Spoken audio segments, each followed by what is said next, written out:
All right, everyone, welcome back. We're ready for another deep dive, and this one, well, this one is going deep. It's definitely deep. We're tackling systemic racism in the U.S.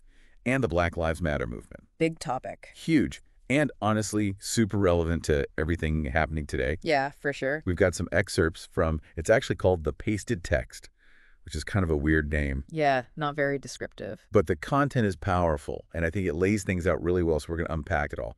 So how about we jump right in? Let's do it. The pasted text starts by, they want to make sure we're all on the same page. So they define what systemic racism actually is. Right, because a lot of people, they hear that term and they think it's just about, like, individual prejudice, right? People being racist. But it's so much bigger than that. It's like baked into the systems, right? Exactly. It's policies and practices within institutions that lead to racial discrimination.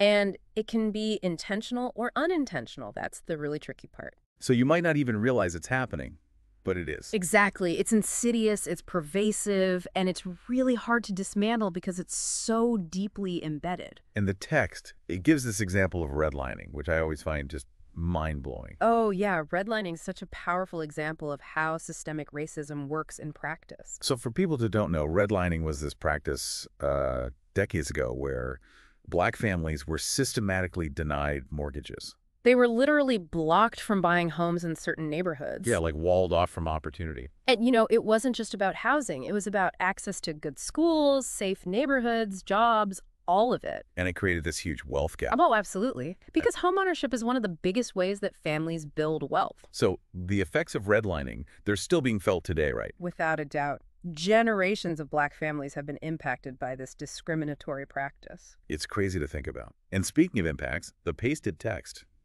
it doesn't hold back. It throws out all these statistics, and they are stark. Yeah, the numbers are really hard to ignore. Like, for instance, the unemployment rate for Black Americans. It's consistently double that of white Americans. Double? Double. And then you look at incarceration rates. Black Americans make up, what, like 13% of the U.S. population? Something like that, yeah. But they account for a vastly disproportionate percentage of the prison population. It's shocking. It is. And then there's the wealth gap, which we already touched on. I mean, the median wealth of white households is about 8 times that of Black households. 8 times. It's staggering. Yeah. I mean, it's really hard to look at those numbers and not see a problem. Exactly. And it makes you wonder how much of this is just the legacy of things like redlining and other historical injustices, and how much is due to more subtle current forces at play. Like ongoing discrimination? Right, like in hiring practices or access to quality education. Or even things like predatory lending. Oh, yeah, for sure. It's all connected. And it's in this context of all this inequality that the Black Lives Matter movement emerges. Right.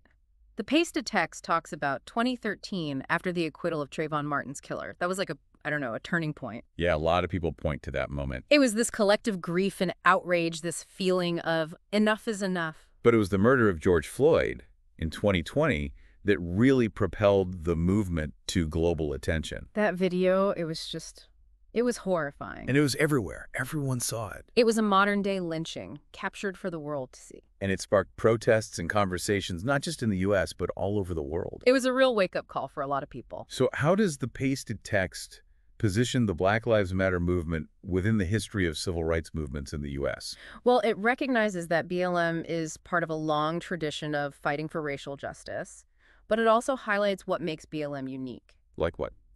Well, for one, its focus on the very specific ways that anti-Black racism manifests today. So not just like general racism, but the specific experiences of Black Americans. Exactly. Right. And the demand for systemic change is central to BLM. Right. They're not just asking for individual hearts to change.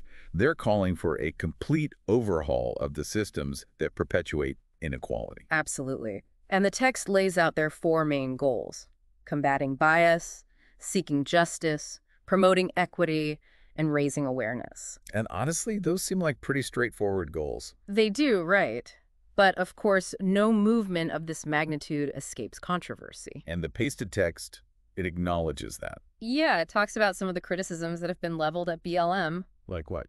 Well, some people say that their demands are too radical, that they're asking for too much change too quickly. Yeah, I've heard that. And then there are those who accuse the movement of being exclusionary, of focusing only on Black lives and not on other marginalized groups. Which the text says the movement has actually denied, right? They've said they're fighting for everyone. Yeah, they've explicitly stated that their commitment is to fighting for all marginalized groups.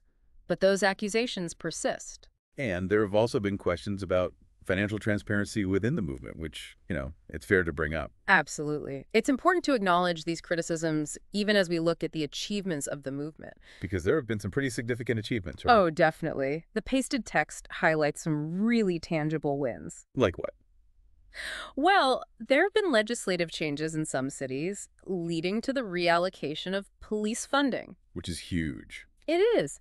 We've also seen shifts in corporate policies towards diversity and inclusion. And a lot of that is a direct response to the pressure that BLM has put on corporations. Exactly. And I think one of the biggest achievements is the fact that we're having a much broader and more open societal conversation about race and racism than ever before. Yeah, that's huge. It is. And it's fascinating to see how these achievements directly connect back to the movement's core goals. It shows that they're actually making a difference. They are. They're pushing for change and they're seeing results. But I think we can all agree that systemic racism, it's not going to be solved overnight. Definitely not. This is a deeply entrenched problem. It's going to take a long time to dismantle. And the pasted text, it emphasizes that. It talks about the need for sustained long-term commitment to this fight. Right. It's not about quick fixes. It's about fundamental changes in education, in the criminal justice system, in economic opportunities. It's about creating a society where everyone has a fair shot. Exactly. So that was a lot. We went deep on systemic racism, explored its impact, looked at the Black Lives Matter movement from its origins to its goals, confronted some of the controversies, and highlighted its achievements. It was a lot to cover, but it's such an important conversation to have. And as always, we want to leave you with something to think about. So here's a question for you. Hit us with it. What specific actions can you take within your own sphere of influence to contribute to dismantling systemic racism? It's not enough to just listen to this deep dive. You got to do something. Right. We all have a role to play in creating a more just and equitable world. So keep learning, keep questioning, keep pushing for change. And we'll see you next time for another deep dive. See ya.